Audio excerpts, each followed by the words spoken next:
Them actors is always in a hurry. You know, I envy you, Romeo. You can go back to your taxi cab with a clear conscience and salvage the night's business. But I've got to stay to the bitter end because the record expects me to turn in a review on this stinkola. Well, this is one time I'm glad I'm not the great Anthony Woolrich, dramatic critic of a big New York newspaper. Well, thanks for inviting me instead of throwing your overcoat on the other seat. Frankly, I think the overcoat would have had a better time. You got something there. Hey, wait a minute. What goes on over there? Oh, boy, it's a murder. Or maybe a suicide. Am I glad I come now? Come on, let's see what it's all about. The only murders that interest me are the ones on the stage that are neatly contrived. Oh, Tony, you're not going to pass this up. Why not? I'm a dramatic critic, not a legman on a policeman. It's outside my province. Listen, brother, I'm curious. All right, now break it up. Good evening, Lieutenant Wolf. Good evening, officer. Well, there's corpus delicti. Who's that bothering the body? Oh, that's just a hacky. He's got to stand near the theater, sir. Tell him to get out of there. What does he think this is, a wax museum? Yes, sir.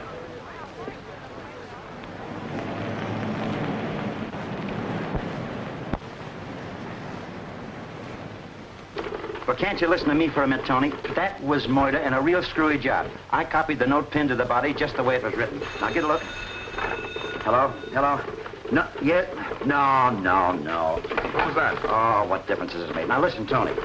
This is what it says. It says, hang him from the yardarm and let him dance on air. And it's signed Captain Kidd. Imagine that. You imagine. What? Hello? Yeah. Look, will you get lost, your character? I'm busy. What was that? Oh, let's not go into that again. Now, look, I got to tell you something, Yeah, Tony. well, you listen to this just a minute. Claudia Moore, the star, did her best with a thankless role. She shows definite talent. Oh, and I'll let that Claudia wait. Look, will you get out of here? I'll meet you down at the cafe for a cup of coffee. Who's that coffee? Listen, just wait till you want some information again, bud.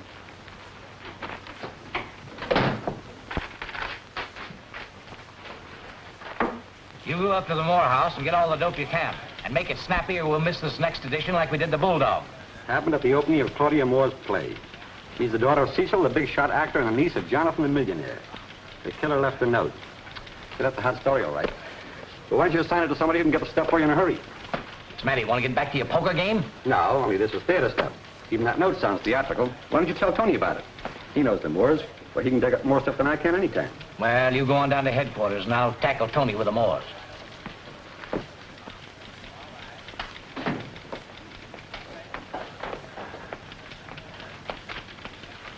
Oh, hello, Tony. Just the man I want to see. What's this, a review of the play you saw tonight? Another stinkola, I guess. Oh, Tony, I want you to help me out on a nice, juicy little murder. Just came in over the teletype. Tony, do you mean to tell me that you were at that opening tonight where that guy was murdered? Certainly. It's my business to attend openings. Don't you realize you had the jump on an exclusive story? Well, so what? I'm the dramatic critic on this newspaper, not the crime reporter. We were scooped by every newspaper in town. If you'd have phoned it in for the Bulldog edition, why, we'd have made that. Take it easy, Peters. I'm not one of your legmen. I'm working for the owner of the paper. You won't be working for any newspaper at all if you don't recognize a good story when you bump into one. Well, what's such a good story about a murder to happen every day? Not like this one. The victim was Jonathan Moore. Who? Jonathan Moore, you big dope. The millionaire brother of the actor Cecil Moore and the uncle of Claudia Moore, the star of the play that you saw tonight. Now, look. You know all these actors, Tony. Why don't you go out to Cecil Moore's house and get me an exclusive angle on this yarn? Then maybe I wouldn't get my head cut off. Well, of course, I know the Moores, but I can't just barge in on them without an invitation. Holy mackerel, you're the most obstinate, stubborn excuse for a newspaper man I ever saw in my life. You're not going out to a social tea. You're going out to investigate a murder. No, I'm not going out and investigate anything. And I'm not going to sit here and listen to you bawl me out because you want me to pull your chestnuts out of the fire. Good night.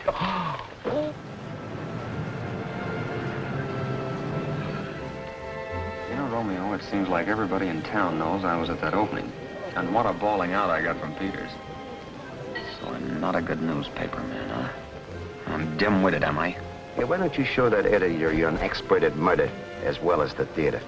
I have a good mind to do it in self-defense. Atta boy. You know where the Moores live? Why, certainly. Let's get...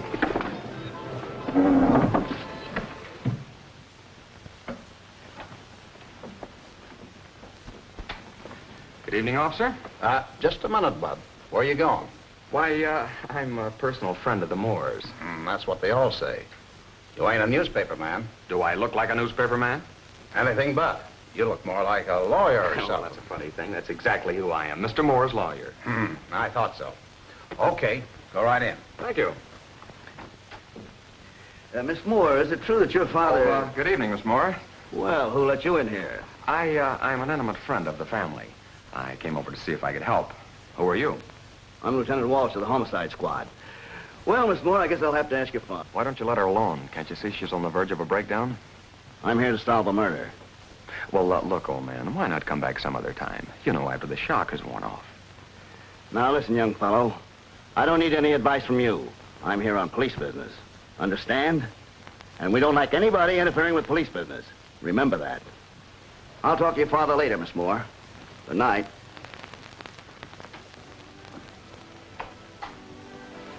Well, what a nasty individual he turned out to be.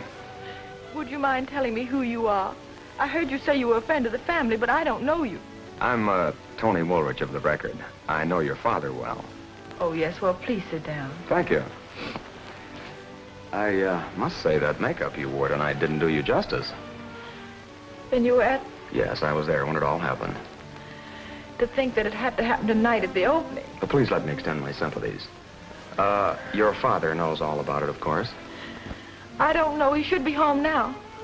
But then he often stays at the theater after the performance. You know, he owns the Gotham. Oh, yes. Probably has a lot of details to attend to. But frankly, I'm worried about his being late tonight. Hello. Hello, Mr. Moore. My poor child. Father, the police have just been here. Yes, dear, I know. I've just come from headquarters. This is a terrible thing. I was at the opening, and I thought maybe I could help. Well, that's very thoughtful of you, Mr. Woolrich, and thank you so much for coming. Were you told of your brother's death immediately? Yes, the police were at my theater, and they asked me to go to headquarters right after the performance, but frankly, I couldn't finish the performance. Well, I don't blame you. Have you any theories as to what might have happened? No, it was all a great shock to me. You and your brother were very close, weren't you? Yes, we were very fond of each other. Well, I guess I'd better run along. You'll let me know if I can help. Of course. Thank you so much for coming. It's all right. Good night. Good night.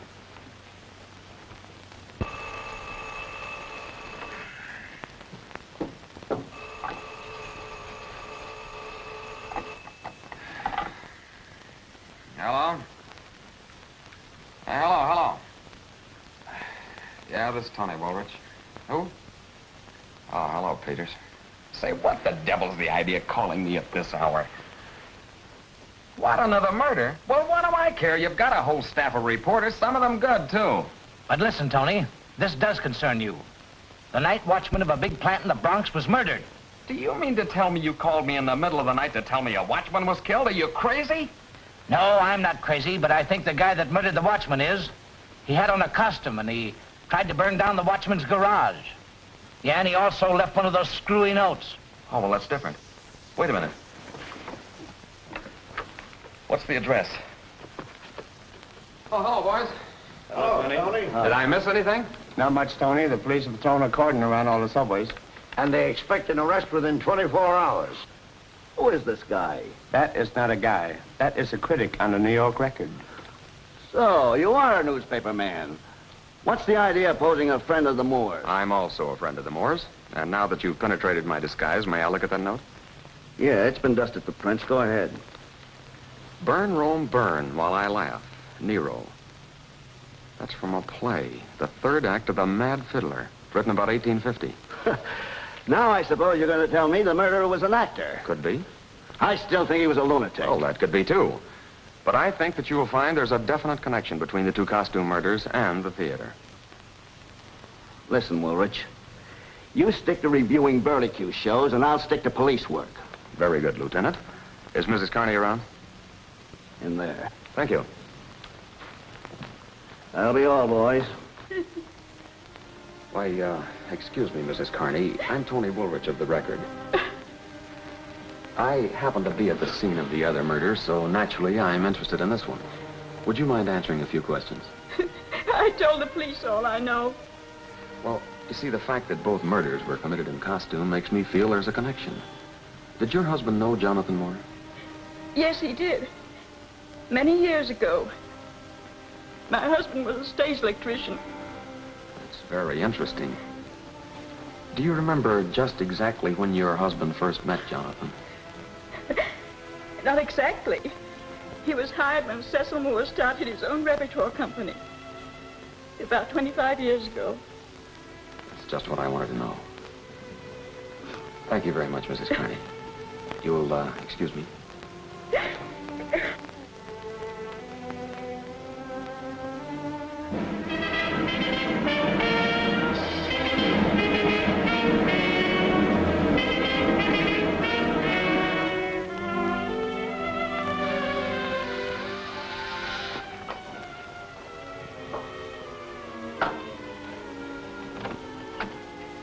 Good morning. Good morning. Come in, please. Thank you. I'm awfully glad you could come. I wanted to talk to you. Do sit down. Thank you. Oh, I see you've been reading my review. Yes, it's a little harsh on the play. I'm afraid the play wasn't very good. I guess you're right. It closes tonight. Oh, I'm sorry. Well, the other notices were bad, too. In fact, not as kind as yours. You know, Father said some very nice things about you last night. He's very fond of you. I think a great deal of him. Mr. Woolrich, the reason I asked you to come over is I have a very special request to make. Naturally, you have the right to refuse. I'll be glad to do anything I can. I'm worried about Father. Very worried. He's ill, and he's been behaving strangely lately. Oh, really? How strangely? Well, he seems to suffer from lapses of memory. But anyway, I want him to quit the stage and really retire. It's not a question of money anymore. Has it ever been? Well, frankly, Father's had his financial reverses, as of all actor managers. Mm-hmm. Then your uncle's estate will come in handy. Well, frankly, yes, but let's not discuss it. I want you to ask Father to leave the stage. Well, won't he resent that? His play's a hit. I know, but it's worth trying, and it might save his life. Is he that ill? It's not only that. I have a terrible premonition that he'll be killed next, unless we do something to prevent it. Well, frankly, I have the same hunch. Has anything happened that makes you think he might be murdered? Yes. There's been a strange figure lurking around our house lately. Oh? How is he dressed? It's not a man, it's a woman. A woman? Yes. Huh? Well, I'm glad you told me this. I'll look into it right away. And about Father. I'll talk to him, too. Well, that's very kind of you. I hope I haven't presumed a great deal. Not at all. Now, may I be presumptuous for a moment? Yes. Are you going to marry John Garrity? The columns are full of it. I haven't quite made up my mind. Why? Well, I haven't quite made up my mind why I ask you. That's a strange question.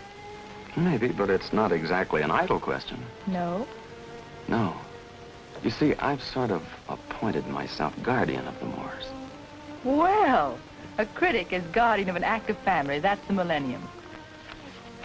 Or perhaps it sounds like I'm interested. Oh, well, that's very kind of you, but now if you'll excuse me, I have a very busy day. I have lots of things to do. Of course. Well, thank you so much for coming. Not at all. I'll keep in touch with you. Well, goodbye. Bye. What'd you find out? I'll tell you. Well, what do we do now? She was dressed for the street and will probably be leaving any minute. I know it's a boorish thing to do, but I'd like to follow her. Look, all detectives are boors. Don't let that worry you. There she is now.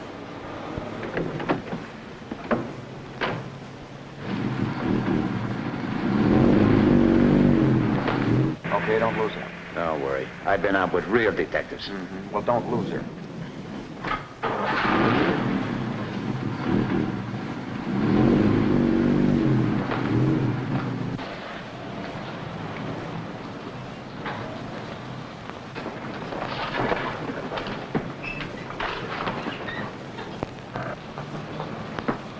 Hey, what would she be doing going in a costume shop? Well, Moore's play is a costume play. Say, maybe you've got a thought there. See, she left it in the shop.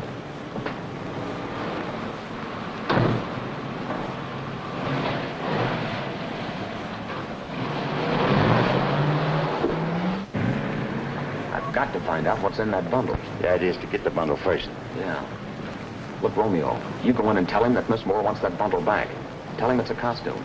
Well, I hope it's a costume. Tell him she forgot something. You go for that? Well, sure, she might send a taxi driver for it. Huh? Okay, I'll try.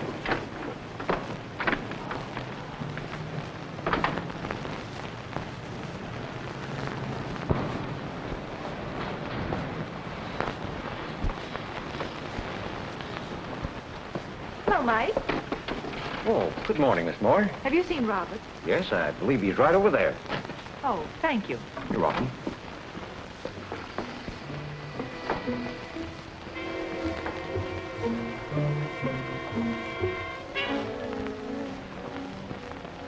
Oh, good morning, Miss Moore.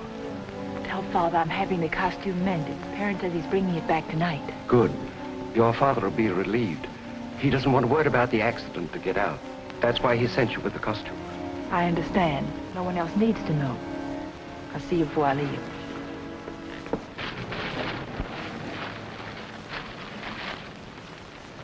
Well, what do you know, a pirate's outfit? Yo-ho-ho and a bottle of rum. Yes, and there's a hole in it, too.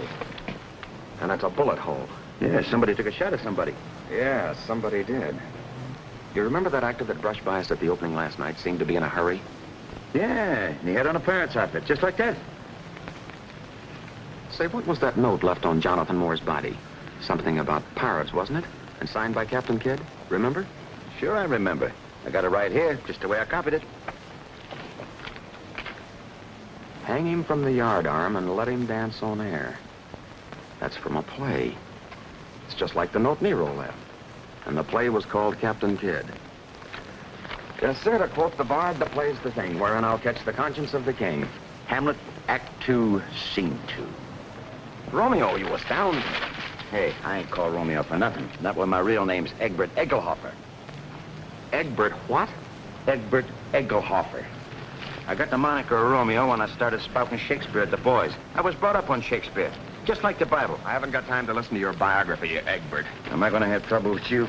Look, take this back to Monsieur Perron and tell him Miss Moore found what she wanted. Then we're going to the Gotham Theater and do a little investigating.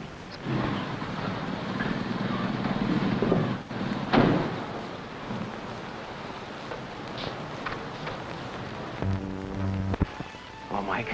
Well, good afternoon, Mr. Woolrich. Anything I can do for you? No, I just want to browse around Backstage a bit. You're getting quite a run here, aren't you? Yes, it's a fine play. We'll have a long run. And if Mr. Moore's health holds out. Yes, I've heard he isn't too good. What seems to be the trouble, Mike? This is between you and me. I won't print a word of it. Well, he has attacks. Kind of queer and sudden-like. Last night he was fine for 2 acts, and he collapsed. And Tim Wells, his understudy, had to go on for him. Really? Did they call a doctor? No, Roberts, Mr. Moore's dresser, he drove him home. Home? Last night? Oh. Oh, yes, of course. Well, it's too bad. He's a fine actor. I suppose his brother's death had something to do with it. I don't think he knew about it then. Well, I'll go in and mum's the word. Oh, one other little thing, Mike. And this is strictly between you and me. Was there a shooting accident here last night? No, not that I know of. I want to talk about that. See you later. Oh, Mr. Thomas. Oh, good afternoon, Mr. Woolrich. Come to look this over again? Yes, I'm thinking about writing a story on the interesting period props you have here. As stage manager, do you have charge of them? Oh, no. That's in Joe's department. He's the property man. I'll send him over to you. Thank you.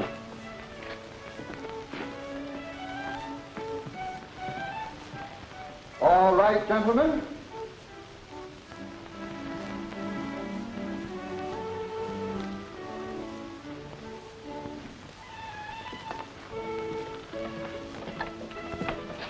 Mr. Thomas said you wanted to talk to me.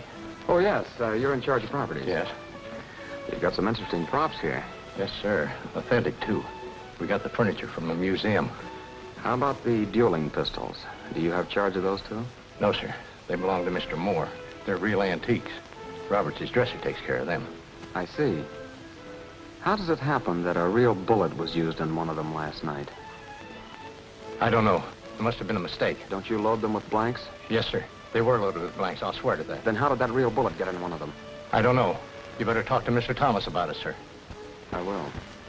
Thanks for the information. Oh, did you see Joe?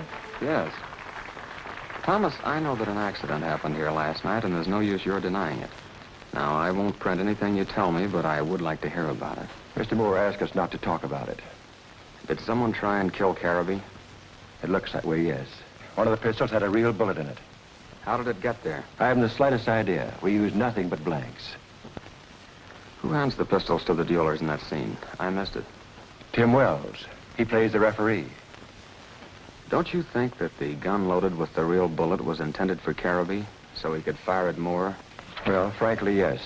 When I learned that Mr. Moore's brother had been killed, I figured someone had it in for the entire family. But, oh, here's Miss Moore now. Let's not discuss it in front of her. Oh, hello, Miss Moore. Hello, have you come to see Father? Well, yes, I figured now was as good a time as any. He's very much upset today. Oh, I'll pick the psychological moment to talk to him about retiring. Perhaps you'd better not force the issue. Don't tell me you're losing heart. Frankly, I'd rather not do it. No, I want you to talk to him, but only, as you said, at the psychological moment. Leave it to me. How about having dinner with me tonight? No, not tonight. I have a date. But ask me again. Bye.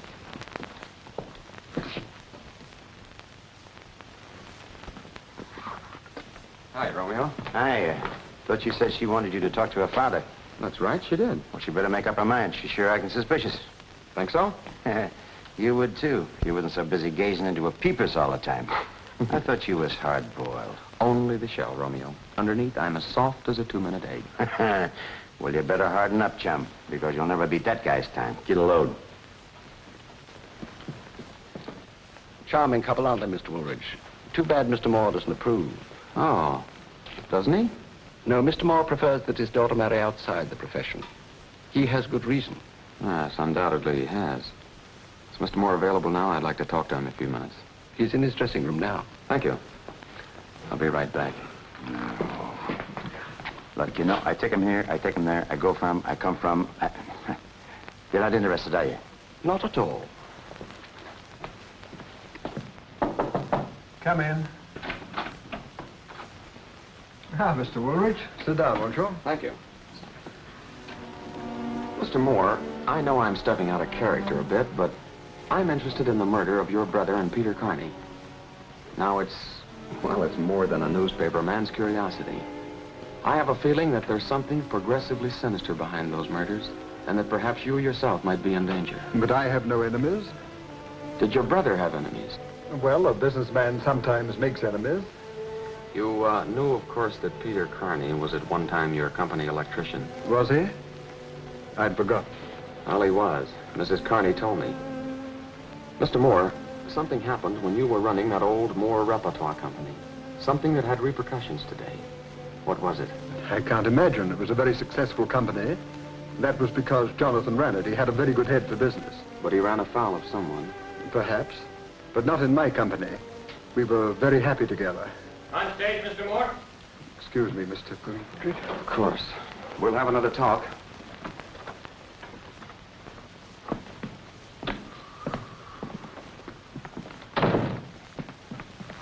You were in there a long time. What'd you find out? Well, it seems that the old Moore repertoire company is the key to everything. Take me to the record. Take me here, take me there. All right, let's go.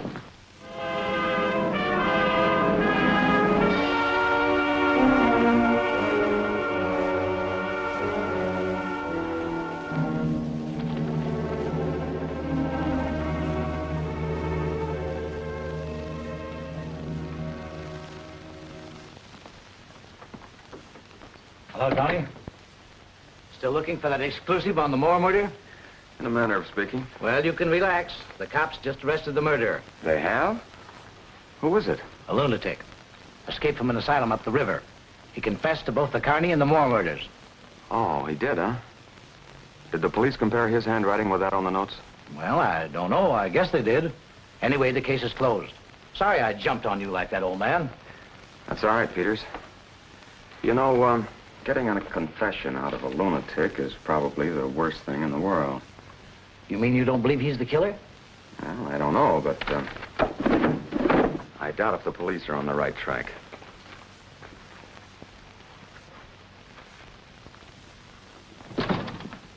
Hello, Mike. Hello, Mr. Woolrich. Say, Mike, you've been around the theater a long time, haven't you? Man and boy for 35 years. Knew many of the old-timers, too, didn't you? Oh, I've seen them all. The Drews, the Barrymores, Maud Adams, the Southern. Oh, I've seen all the great ones. Here's a program from the old Moore Repertoire Company. You recognize any of the names? Sure. There's old Tim Wells. That's Mr. Moore's understudy now. And Roberts, he was with the troupe. Anyone else? Yeah, I know that lady. Janet Hill. I didn't know she was with Moore. Runs a boarding house down on West 39th Street. Mostly theatrical people. Oh, she's a fine lady. Do you know the exact... Sure. Her name's Miss Buchanan now. Half a block west of 8th on the north side of the street. You can't miss it. It's the only nicely kept brownstone house in the block. Thanks, Mike. You've been a great help.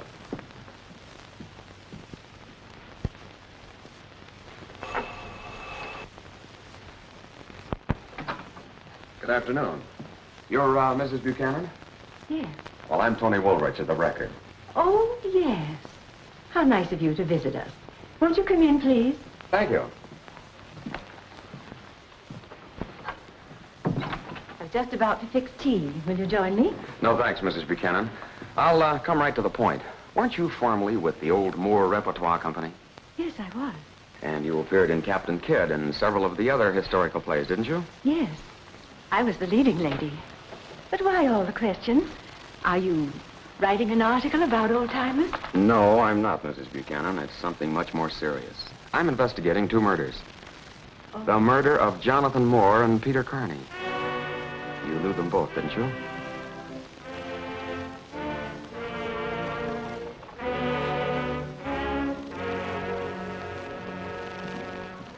You'd better answer that question, Mrs. Buchanan.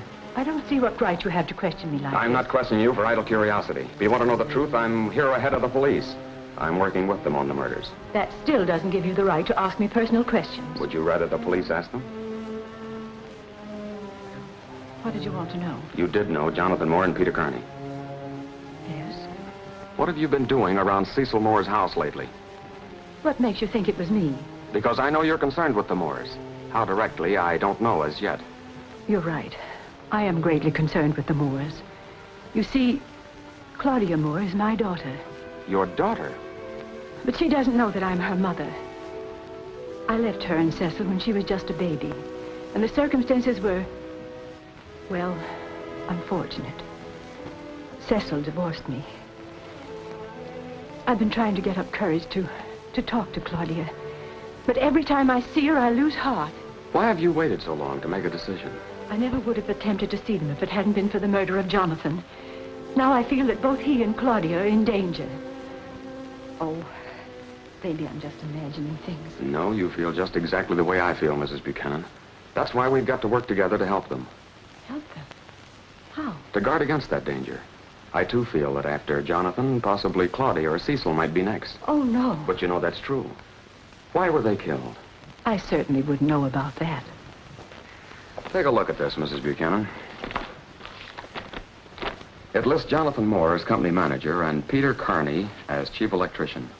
Doesn't that suggest something to you? Why were they killed? What could have happened those many years ago? Mr. Woolridge, you're digging into the past like a ghoul. Why do you insist upon making me talk about things that are better forgotten? Because you know yourself there's a killer loose who is bent on wiping out all the Moores. Possibly everyone on this program. But in the paper it said that the police had arrested someone. No, the police, unfortunately, they aren't anywhere near the truth. Do you feel that you are? If you tell me what happened in the Moore Repertoire Company 25 years ago. Well, it began when I joined the company as ingenue. Both Cecil and Jonathan began to show an interest. But I was in love with one of the actors. Henry Winters was his name then. Suddenly one day, Henry disappeared into thin air. I was distracted. I even went to the police. But not a trace of him was found. And so you married Cecil. Why did you pick Cecil? Frankly, because I distrusted Jonathan. I always felt he had something to do with Henry's disappearance. Your marriage didn't work out. No. Guess I was too much in love with Henry. Well, I finally heard from him again. He was in Boston, playing under another name. I finally married him under his real name, Buchanan. Are you still married to him? No, I divorced him many years ago. He's dead now. He died in an asylum. His effects were sent to me. You know, he changed considerably after our marriage. He was moody and extremely jealous. Something seemed to be happening to his mind. I left him in order to save my own sanity. I understand. Mrs. Buchanan, would you do me a favor and come to the Gotham Theater with me? But why? To see if you recognize any of the other people who might have been with the old Moore Repertoire Company.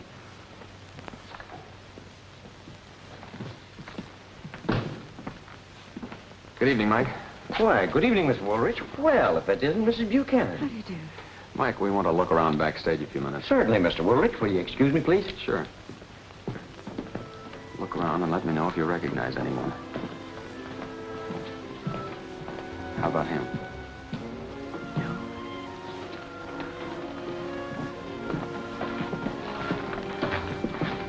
Him? No, I never saw him before.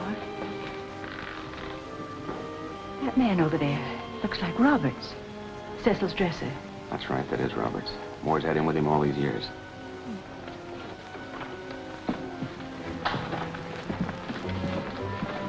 How about him? No. How about that actor over there? It's rather difficult to tell in that wig and costume, but... Yes, I believe it is Tim Wells. He was with the company, too. That's right, that's Wells. He's Moore's understudy now. Oh.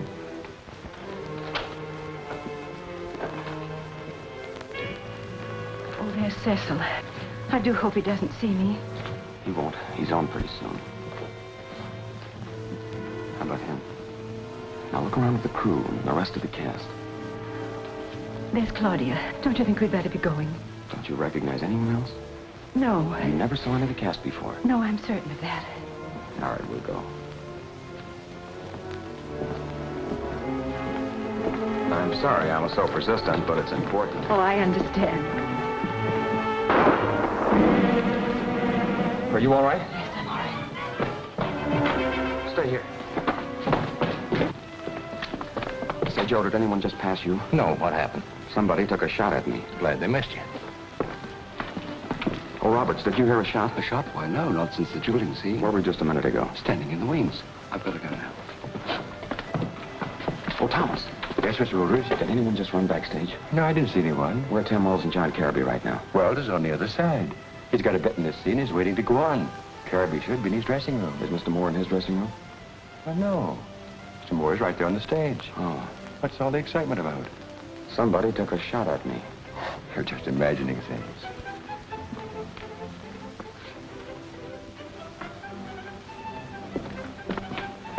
Did anyone go out the door? No, no one. Where were you a few minutes ago, Mike?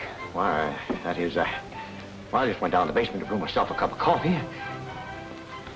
Please don't give me away, will you? I won't, but did anyone pass you down there? No, I got a little cubby hole down there. I did hear some footsteps, though. Who was it? Well, I don't know. I didn't see them. Oh, here we are.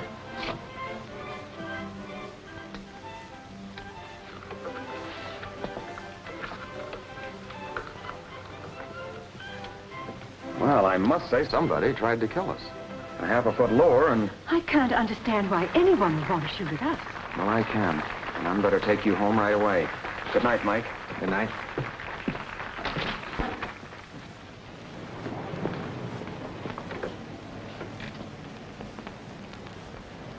Romeo, take Mrs. Buchanan home and then come back for me, will you? Right. Now, don't go out until you hear from me. I won't.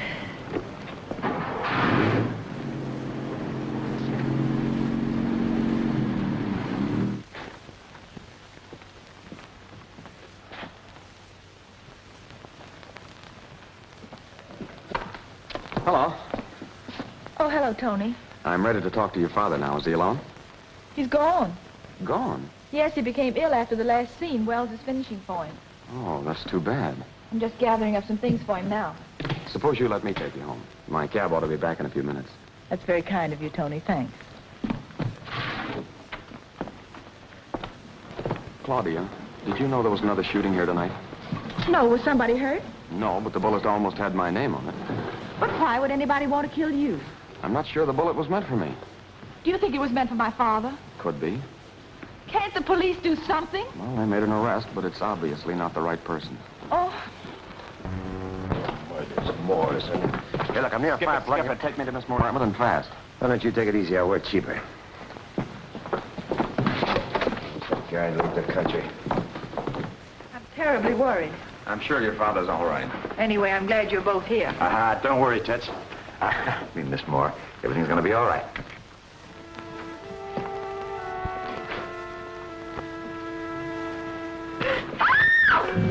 Holy mackerel! Hey, Tony, this ain't Moore. It's some other guy. Now, take it easy. Here's one of them screwy notes. What's the fingerprints? It says, when I returned from Elba, I swore I would kill my enemies. Napoleon. Put it back.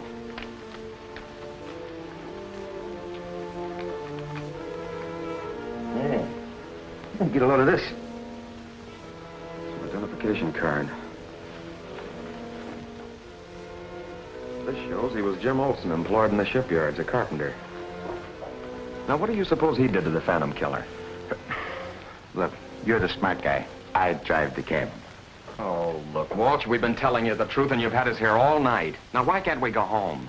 At least let Miss Moore get some sleep. I'll let you all go when I get through with you. The coroner just sent this over, Lieutenant. Thanks.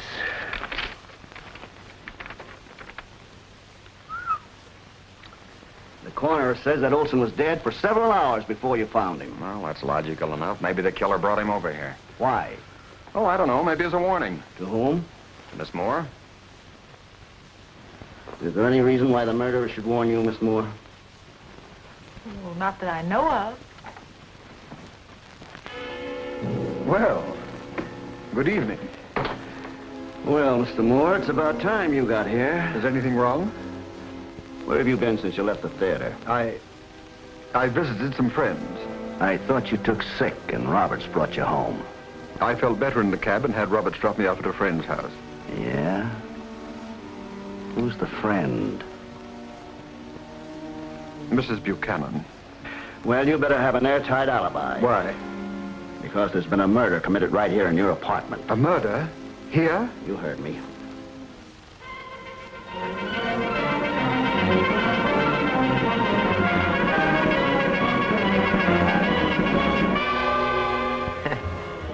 You're quite a hero today, Tony. Yeah, Walsh is going to love that part about me finding the body. Can I freshen up your coffee, gents? This time you can have it without cream or without milk. Now, just take your choice. This time we'll take it without wisecracks. What a dame. She's slapstick happy. You know, Romeo, I've been thinking, those murders didn't have to be committed by a man. A woman could have worn those costumes just as well. You got something there. I've been thinking, too. You know, old man Moore and his daughter fell into a considerable piece of change when Jonathan was bumped off. And the paper says he died without leaving a will. Well, I don't think Cecil Moore needed money that badly. Anyway, I still think my original hunch is right. Somebody's trying to knock off the whole Moore family. Maybe. Hey, how about the John Careby? You know, if anybody married into the Moore family and the whole family was knocked off, he'd come into all the moolah himself. Yeah, that's true. Something about Careby I don't like. Oh, couldn't be the way he hangs around with Claudia, huh? Well, partly. Let's go to the theater. I got an idea. Here we go again.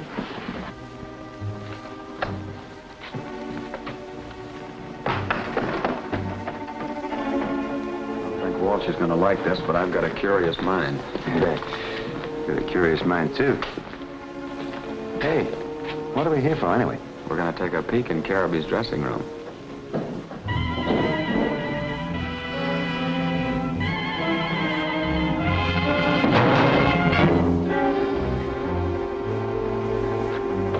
Better separate. I'll go with you.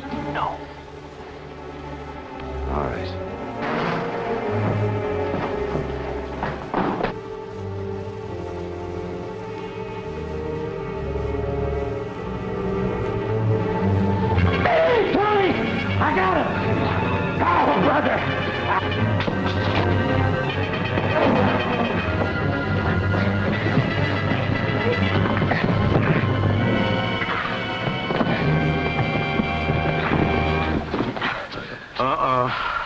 There goes my taxi business. Woolrich, I thought I told you to stay out of police business. Well, it isn't our fault. Somebody dropped a sandbag on us. What is this, another brainstorm? No, honest.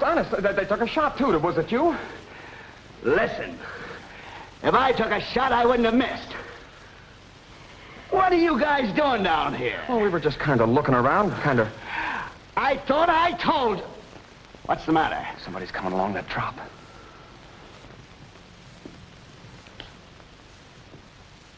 Well, gentlemen. Well, Miss Moore, this looks like old home week. I was just going into my father's dressing room. He asked me to get some things for him, if you don't mind. Now, that's just fine. And we'll go with you. Your hat, Lieutenant.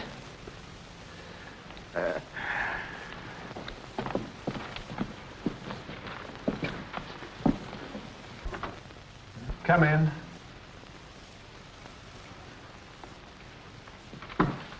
Why, Miss Moore, I thought your father wanted you to get something.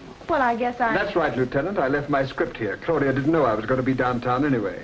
Well, now that you're here, how about rehearsing with me? I need to brush up on some lines. Would you care to watch? No, thank you. I've got to be gone. All right, goodbye.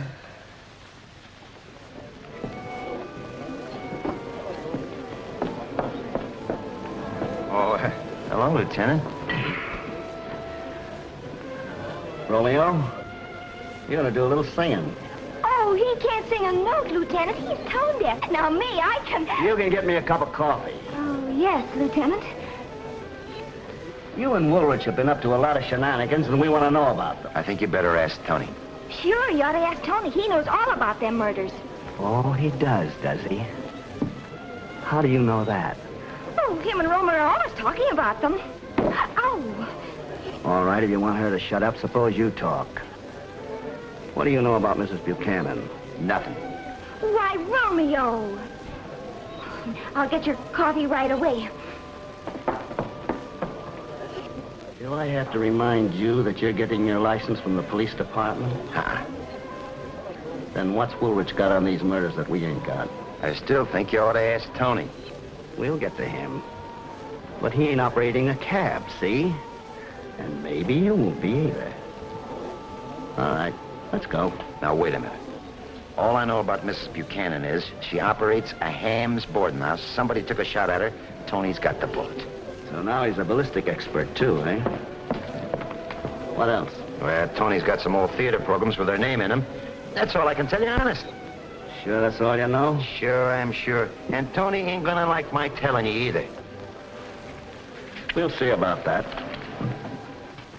Well, here's everything I've got. Notice this bullet.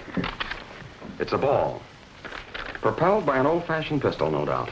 And such a pistol is being used every day at the Gotham Theater. Twice on matinee days.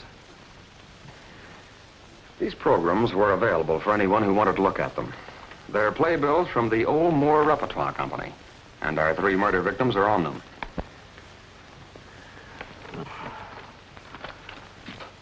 So that's the connection. Moore played the star part in each one. Captain Kidd, Nero, and Napoleon. Well, that settles it. What? I'm going to swear out a warrant for Moore's arrest right away. I admit it looks bad for Moore, but I've got a hunch that he'll be the next victim instead of being the killer. Well, really, that's good. Listen, Tony, I like everything you've done for me, but you've got the wrong steer on Moore. Look, Walsh, suppose Moore did have a reason to kill his brother. Money. That's a very good motive. But why should he kill Jim Olson and Peter Carney, 2 hard-working, innocent men? Well, there's only one answer to that. I guess Moore's plain nuts. Why, you can't get away with a statement like that. Your last suspect was nuts, and that's exactly what he turned out to be. An escaped lunatic. You can't pin that same label on Cecil Moore and get away with it. But you yourself said no sane man could have committed those murders. Yes, but this man's cunning. He's posing as a sane man and getting away with it. Thanks. Where does that leave us? With a suspect? Where are you going to find him? By using Cecil Moore as bait. You mean as bait to catch the murderer? What else? Why, Moore's been playing in the theater for months. He's been using himself for bait, if the killer was after him. That's right. It's probably only a matter of time before the killer strikes it more. But I've got a different idea. If a pattern were followed deliberately, the killer might rise to the bait, especially if it were made easy for him. Oh, make it easy for the murderer to kill Moore. Exactly. Look, Walsh, time and place means something to that killer. Costume also means something. That's what I mean by the murder's following a pattern. Let's put Moore in a play where the killer can get at him. Julius Caesar, for instance. That's one of Moore's favorite roles. Why, the killer would give anything, take any chance to play Brutus to that Caesar. But you can't kill a man to catch a murderer. Have you gone nuts, too? I think I know how it can be done. Suppose I work it out tonight and give you all the details in the morning. Okay. But it's dangerous to leave a man like Moore loose.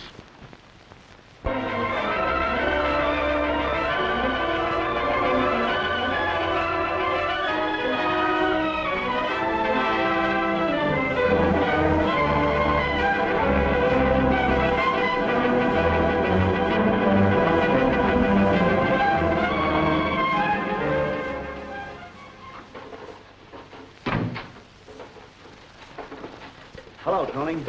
Oh, hello, Lieutenant. Sit down. Hey, what's the matter? You look a little worried. Well, there's no use of kidding. I am worried. Well, I don't see why. Everything's going along smoothly. Oh, sure. The benefit's going along okay. I just came from the theater, and there's enough actors down there to fill the Metropolitan Opera House, and they all want to play Brutus. Supposing we don't get the right Brutus. That's a chance we'll have to take. But I'll lay odds that the right Brutus will show up, and with the dagger. And supposing that dagger hits Moore in the throat, or some place that's not protected by that steel vest. That's another chance we'll have to take. You mean Moore will have to take? Listen, Tony, I don't like that anyway. Why, if anything happens, it means my badge. We just can't allow anything to go wrong. That's all right for you to say. You'll still be the dramatic critic of the record. And I'll be pounding a beat out in Flatbush. Flatbush isn't so bad. I was there once for a tryout. Come on, Lieutenant. Let's go get a drink. You look like you need one. No, Tony, I've got too much on my mind. I talked to Mrs. Buchanan again. She gave Moore another alibi. She says he visited her the night Jonathan was killed. Seems she sent for him. Didn't say why. That doesn't sound too good. They're hiding something, both of them. I had her room searched. Well, what we found I didn't like. Different costumes. Well, she's an actress. But these were men's costumes. Brother, we'd better go get that drink.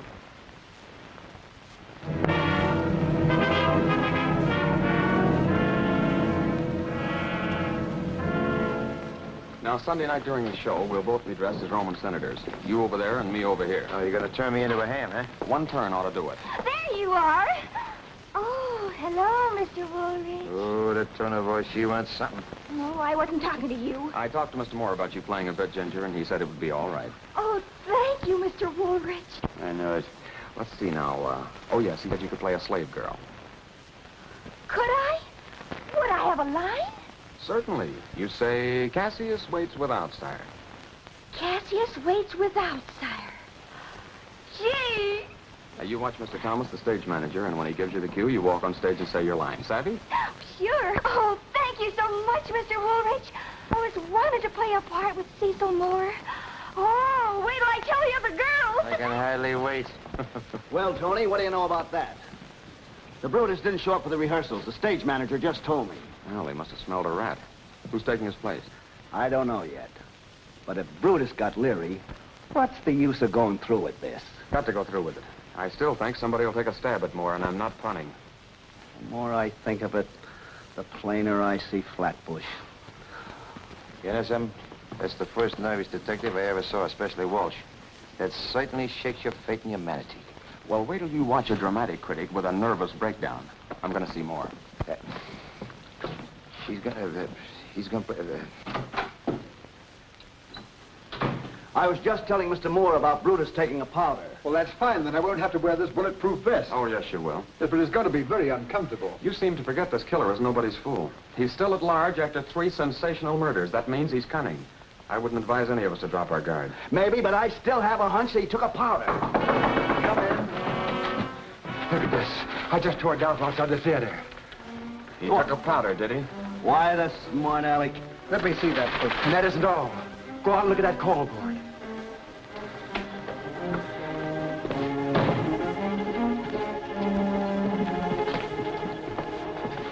Look at that. Big fun. Say, Walsh, does that handwriting look familiar to you? I don't know. I'm not a handwriting expert. Well, I'm no expert either, but that certainly looks like the handwriting on those death notes. I saw the word death on it. Some practical joker, Claudia. No, Tony, Father's in danger. I know it. Now, Miss Moore, everybody on the stage is being watched, so you just take it easy. I have a feeling that there's something going on. Something I don't know about.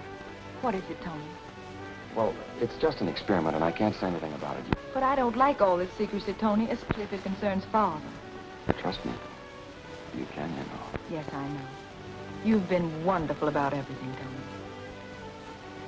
Well, if nothing else, I've accomplished one thing. What's that? I've got you calling me Tony. Everybody on stage. I guess that means you, too. Yes, darn it.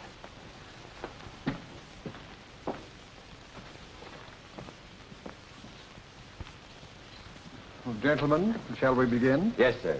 All right, everybody. Get ready. When I yell trumpets, the trumpeters will sound a flourish. That's the start of the scene. Hey, Tony, what do you know about that?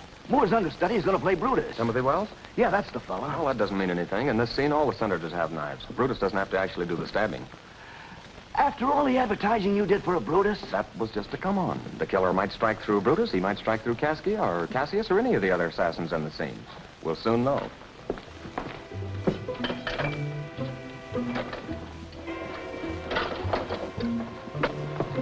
Now listen, you fellas. You've got to have eyes in the back of your head for a job like this. Anything that you see that's suspicious, why, just pounce on it. Understand? Right. All right, do you remember your lines? Cassius waits without, sire. The trouble is, I always want to say, without what? Oh, it's them bum gags that's got you. Why don't you forget them? I'll try. Sound your trumpets.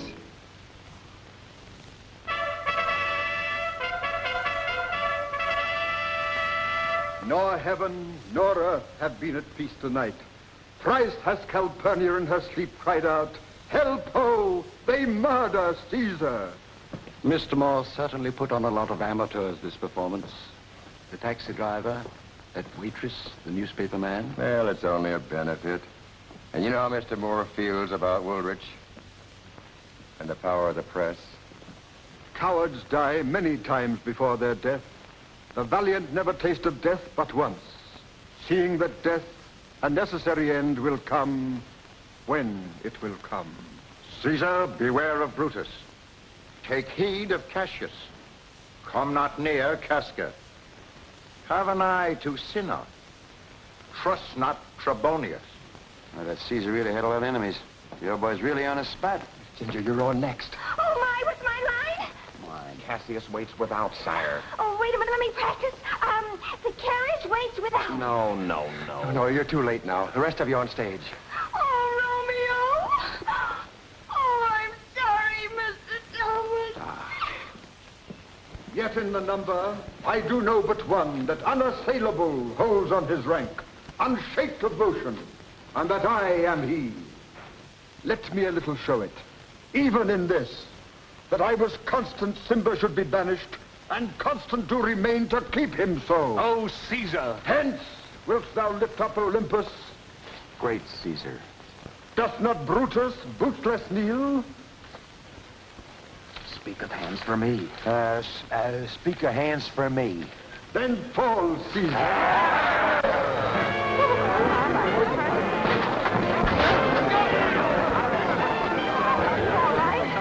I'm all right.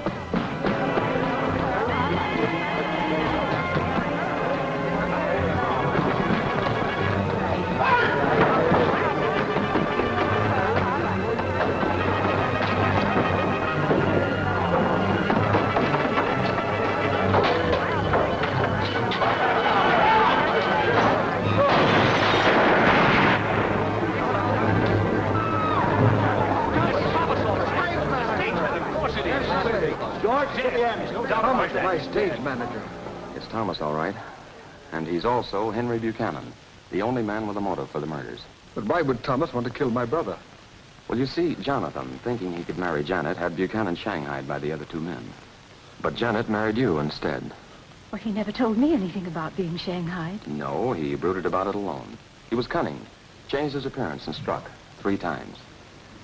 It's your ex-husband, all right, with an expert facelifting and hair dyeing job. Yes, but I never would have recognized him. No, he made sure you wouldn't recognize him. He's our man, all right. He would have struck again tonight if it hadn't been for you, Tony. Thank you very much. I'm so glad you're safe, dear. I didn't dare tell you where I was until these awful murders happened. I'm glad you're back, Janet. I just remembered my line. It's Cassius waits without, sire. Great. But a little late.